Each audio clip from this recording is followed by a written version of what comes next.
Welcome to the ADT Security NBC Sports Update. Here's your host, Alan Bestwick. A live look at the Indianapolis Motor Speedway, site of so much racing history, and today packed with over 250,000 fans waiting to see one of the highlights of the NASCAR season, the All-State 400 at the Brickyard. Welcome to our ADT Sports Update. I'm Alan Bestwick. We begin our countdown to green from here at the Brickyard in just a moment. Part of a huge sports day here on NBC. Later today, the NFL returns to NBC when we bring you the Hall of Fame game from Canton, Ohio. The Philadelphia Eagles and the Oakland Raiders lock up, and we'll see that beginning at 8 p.m. Eastern, 5 p.m. Pacific here on NBC.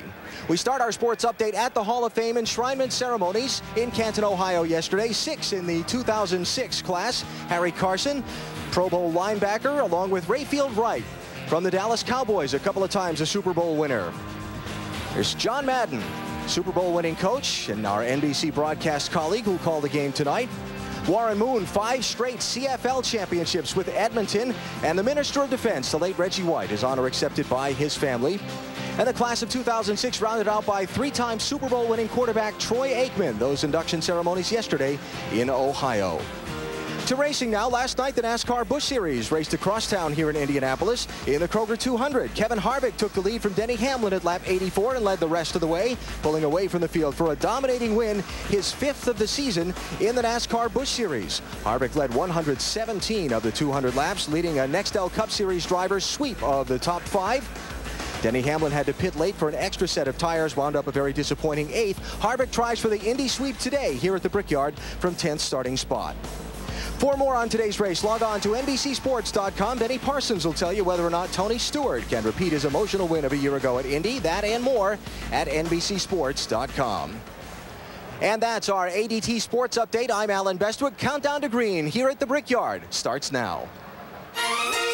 This has been the ADT Security NBC Sports Update. ADT Security Services, the world leader in home and business security.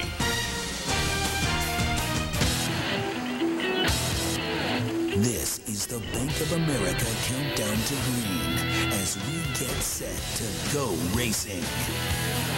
It is one of the most recognizable venues in all of sports, the 2.5-mile Indianapolis Motor Speedway. It was 7 a.m. Eastern time when the Skyrocket delivered the signal it was time to open the gates.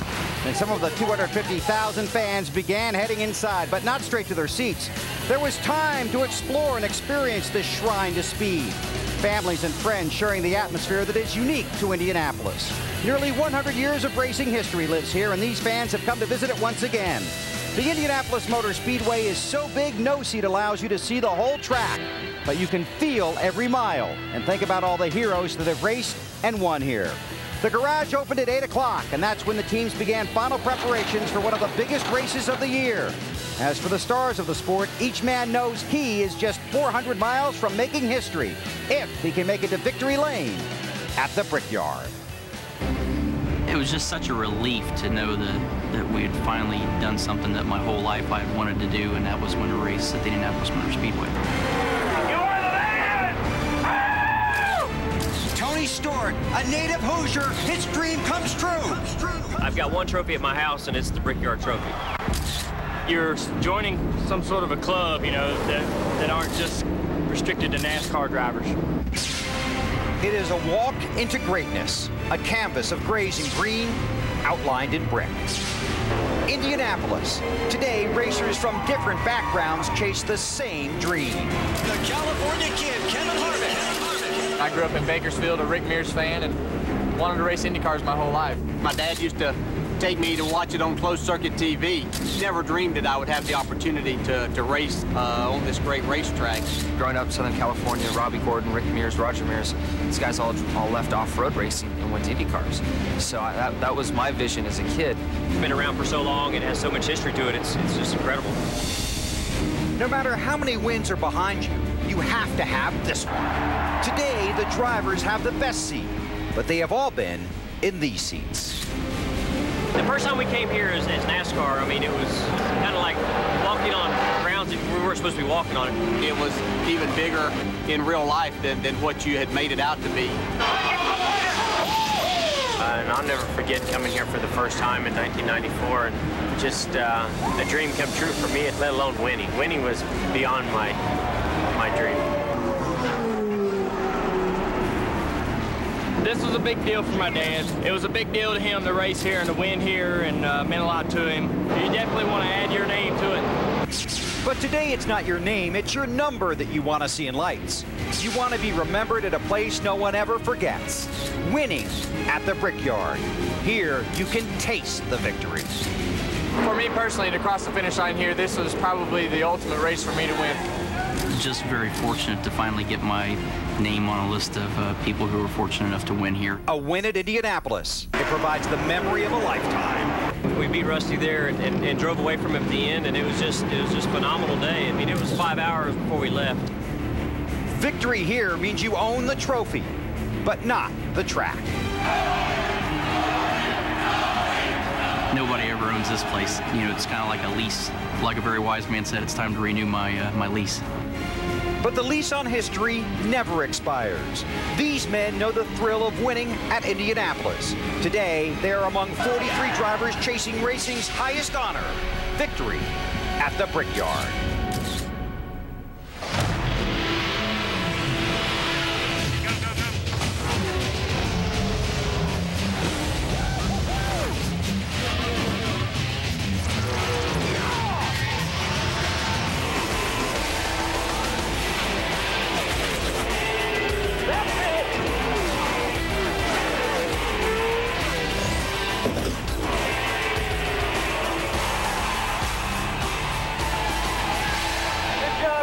Good job. NBC Sports presents NASCAR. Live from the Indianapolis Motor Speedway, it's the 13th running of the All-State 400 at the Brickyard. Hello, everybody. Our NBC race family, happy to welcome you to Indianapolis. This is the Bank of America Countdown to Green. I'm Bill Weber. There are 2 dates on the schedule everyone knows by heart, the Daytona 500 and the All-State 400 at the Brickyard. History and heroes place those two events on racing's tallest pedestal. Win one, you get to stand alongside racing's greatest and grandest names forever. There are so many stories to watch play out today, but for the racer, there is just one happy ending, a win at Indianapolis. Let's join Marty Snyder. And Jeff Burton is accustomed to winning at NASCAR's biggest tracks, Bill, Daytona, Darlington, Charlotte, but have you allowed yourself to think about what it would mean to win at Indianapolis?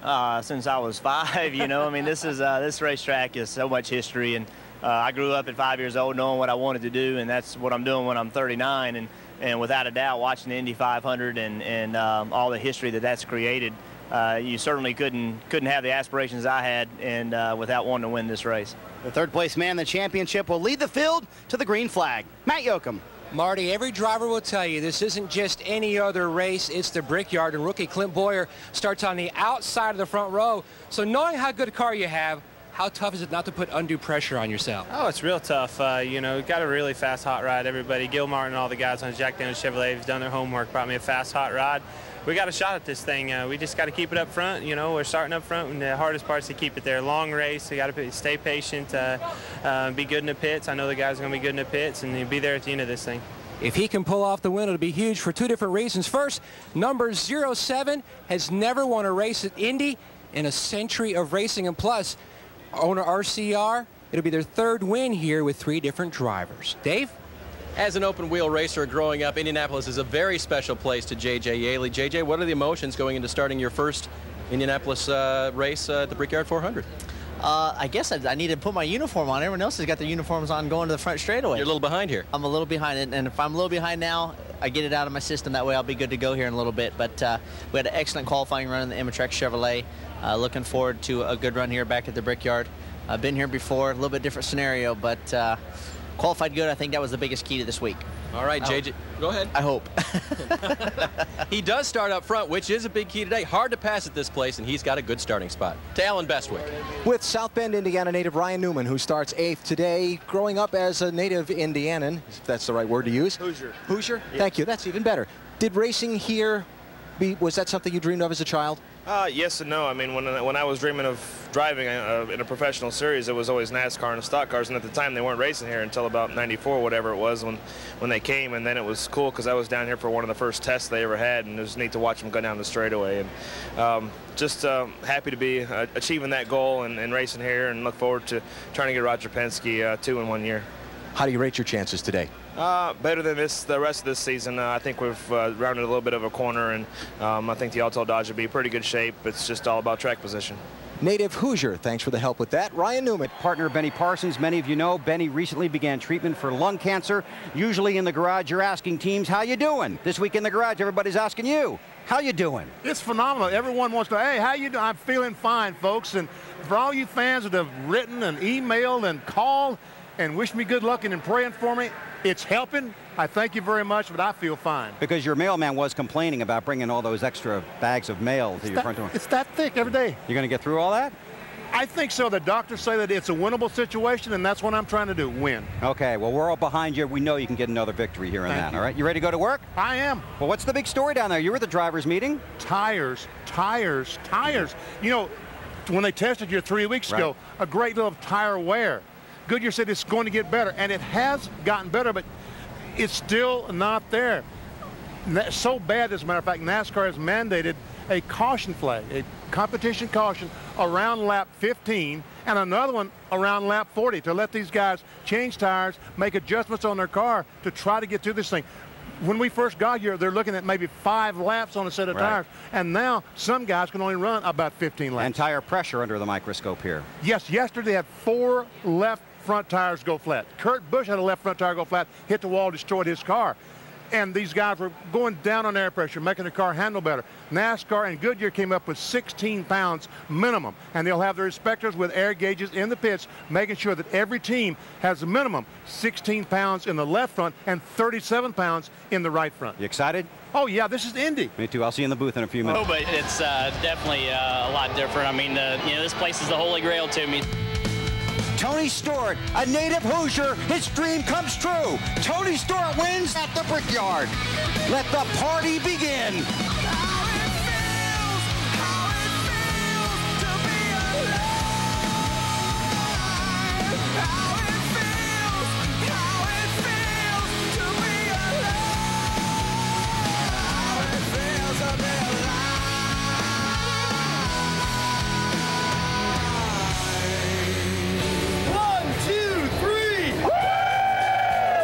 But I'll take my time today. This can drag on all day for all I care.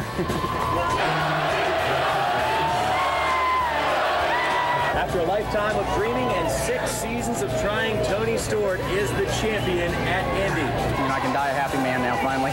This is everything I've ever wanted in my life. I mean, if I could make this day longer, I'd do it in a heartbeat, because I just, you know, this is probably, well, it's definitely the greatest day of my life. And Edwards received a 1-lap penalty for aggressive driving. The two met with NASCAR here on Friday, a meeting that caused them to miss the first 30 minutes of practice. NASCAR Vice President Jim Hunter told me they just wanted to make sure the two drivers understand you should not wreck people on the track or pit road. Today.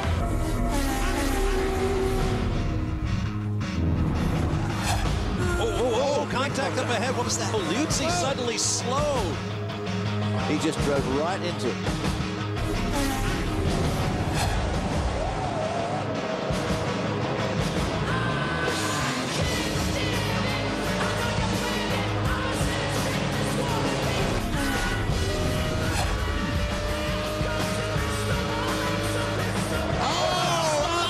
Oh my God! What happened there?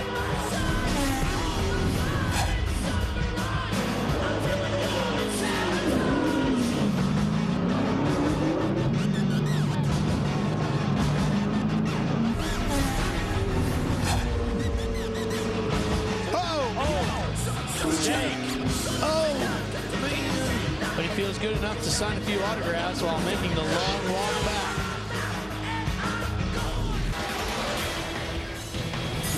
Hey, I'm Nicole Mansky. This is the Speed Rip. Tonight we start in Formula One and BMW Sauber. They have officially parted ways with Jacques Villeneuve, the '97 World Driving Champ, fell out of favor with the team and was even replaced this last weekend at the Hungarian Grand Prix. Also, Red Bull announcing its race lineup for 2007. David Coulthard will be joined by current Williams driver Mark Webber. And an update tonight on current Champ Car driver Cristiano D'Amata, who remains in critical but stable condition. D'Amata suffered head injuries when he was hit by a deer during that Champ Car test at Road America last week. And NASCAR driver Casey Kane wasn't hurt in this last lap crash at the Brickyard, but his championship hopes were. Kane lost 4 spots in the standings. He's on the outside looking in at the chase. Later on Speed tonight, don't miss the Wild Angels on the Lost Drive-In.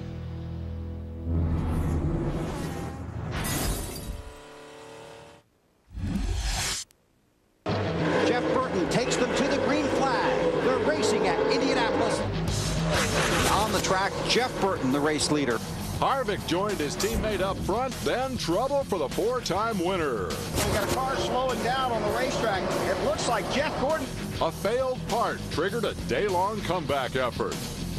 Jeff Gordon is the lucky dog, but he will be back on the lead lap after being 3 laps down earlier in the race. Caution, 19 to go. Pit strategy postpones the inevitable. Top 4 cars didn't pit. Here comes Jimmy Johnson to the inside. He's going to bypass Dale Earnhardt Jr. Jimmy Johnson wins the All-State 400 at the Brickyard. The Daytona 500 and now this. The Johnson juggernaut rolls toward the chase.